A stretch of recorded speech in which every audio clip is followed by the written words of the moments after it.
আজকে আমি কিছু ভেজিটেবল রোল বানালাম, চিকেন ভেজিটেবল রোল। আর পুরো প্রসেসটাই তোমাদের সঙ্গে একটু মুখে মুখে শেয়ার করছি। আমি প্রথমে আটার মধ্যে লবণ, একটা ডিম আর একটু চিনি মানে একসঙ্গে ঘুটে পাতলা একটা মানে ব্যাটার তৈরি করেছি। তারপরে তাওয়ার মধ্যে ব্যাটারটা দিয়ে ঘুরিয়ে একদম পাতলা পাতলা করে এই যে এরকম করে রুটি বানিয়েছি। মানে উপরের কাভারটা, এই ব্যাটারটা কিন্তু খুবই পাতলা হয়, যে তোমরা এই যে পাশের এই যে দেখতেই পাচ্ছ যে কতটা পাতলা হয়। এটা যদি মোটা হয় তাহলে কিন্তু রুটি রুটি লাগে, খেতে ভাল লাগে না।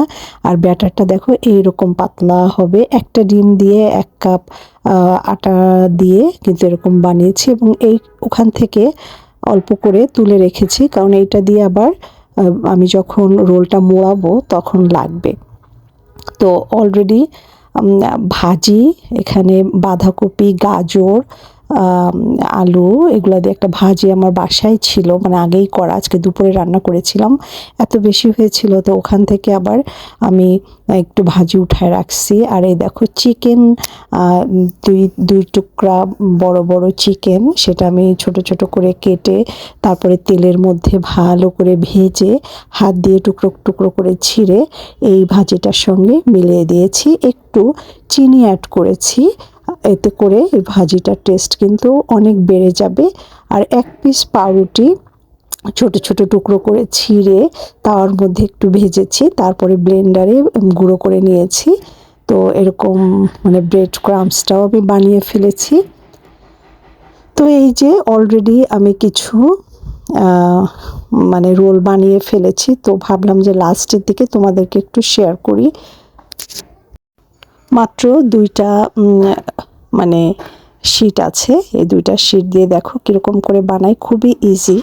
প্রথমে আমি পরিমাণ মতো যতটুকু যায় আমি ভাজিটা দিয়েছি, তারপরে 2 পাশ থেকে একটু বটে দিতে হবে। তার আগে এই যে আটাটা লাগিয়ে নিতে হবে, এতে করে তুমি যেভাবেই লাগাবা ওটা কিন্তু লেগে যাবে। সো দেখো আমি মোটামুটি সব ফাঁকা জায়গায় একটু একটু করে ময়দাটা লাগিয়ে দিলাম, তারপরে 2 দিক থেকে আটকে দিয়েছি, এতে করে কিন্তু আর বের হবে না ভাজিটা। তারপরে ইচ্ছা মতো এই যে মরিয়ে নাও, ব্যাস। দেখো কত সুন্দর হয়েছে, একদম দোকানের মতো। তোমরা চাইলে শুধু চিকেন, তারপরে একটু পেঁয়াজ, এগুলা, তারপর অল্প করে বাঁধাকপি বা শুধু গাজর দিয়ে, মানে তোমার ভিতরে ফিলারটা যত মজা হবে, তোমার চিকেনটা রোলটা খেতেও তত ভালো লাগবে। লাস্ট আমি এটা বানিয়ে ফেলছি দেখো। তবে যখন এই ব্যাটারটা গোলাবা, একদম পাতলা করে গোলাবা, তাহলে কিন্তু এরকম পাতলা পাতলা শিট হবে। চাপড়ি যেরকম বানায় ওরকম করে চাপড়ি বানাবা। আমি চেষ্টা করব পরবর্তীতে একদম ফুল ভিডিওটা শেয়ার করার জন্য। আজকে অনেক কিছুই তোমাদের সঙ্গে শেয়ার করতে পারিনি।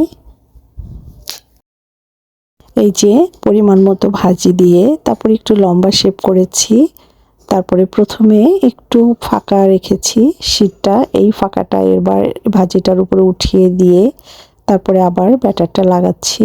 একটু খেয়াল করলে বুঝতে পারবা। আমার ভিডিওসগুলো যদি ভালো লাগে আমার চ্যানেলটা অবশ্যই সাবস্ক্রাইব করবা, অলরেডি যারা করেছো তোমাদের সবাইকে thank you so much. So Ramzan তো চলেই আসছে, তোমরা এভাবে বানাতে পারো রোলটা, এবং এটা বানিয়ে কিন্তু ডিপ ফ্রিজে রেখে তোমরা অনেক দিন খেতে পারবা।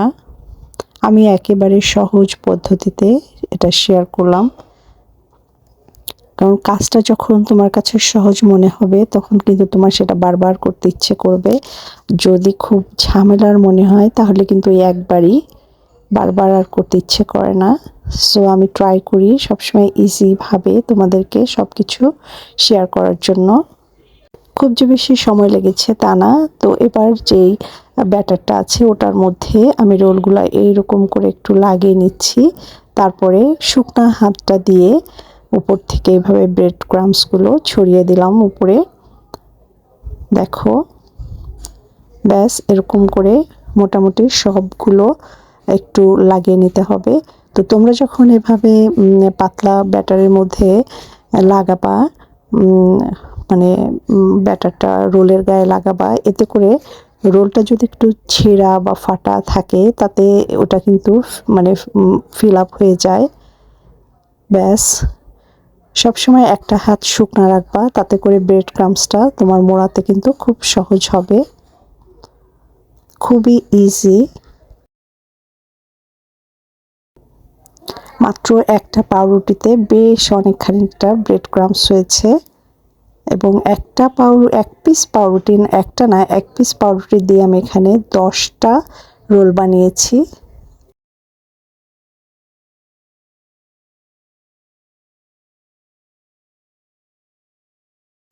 ব্যাস হয়ে গেল, দেখো কত সুন্দর রোলগুলো হয়েছে। যদি কালারফুল করতে চাও তাহলে ব্রেড ক্রাম্বসের সঙ্গে একটু খাবার যেই জর্দা রঙটা থাকে একটু মিলিয়ে দিতে পারো। সো এবার আমি যেটা করলাম, লেফট ওভার যেই ব্যাটারটা ছিল ওই ব্যাটারের মধ্যে যে ব্রেড ক্রাম্বসগুলো ছিল সেগুলো দিলাম, আর এক্সট্রা যে ভাজিটা ছিল সব কিছু একবারে একটু মেখে নিচ্ছি। যেহেতু একটু পাতলা ছিল অল্প একটু আটা অ্যাড করেছি, ব্যাস। তারপর একটু এরকম হাতে ঘুরিয়ে ঘুরিয়ে কাটলেটের শেপ করছি। তার মানে তোমাদের কোনো টেনশন নাই যে কোনো কিছু নষ্ট হবে, এমন না। সো খুবই ইজিভাবে আমি কিছু কাটলেট বানিয়ে নিচ্ছি। এটা খেতেও বেশ ভালো লাগে। তোমরা যে কোনো শেপে করতে পারো, চপের মতো করতে পারো অথবা একটু লম্বা লম্বা করে করতে পারো, যেহেতু এর মধ্যে চিকেন আছে। সো এটা খেতে কিন্তু অসম্ভব ভালো লাগবে। ব্যাস হয়ে গেল। এবার এটাকে আমি এই প্লেটে করে ডিপে রেখে দিব। তারপর একটু শক্ত হয়ে গেলে বক্সে বা কন্টেইনারে রেখে যতদিন পারো সমস্যা নাই, 1 মাস রেখেও খাওয়া যাবে। আশা করি আজকের রেসিপিটি ভালো লেগেছে। দেখা হচ্ছে নেক্সট ভিডিওতে। সবাই ভালো থেকো, বিদায় নিচ্ছি, টাটা।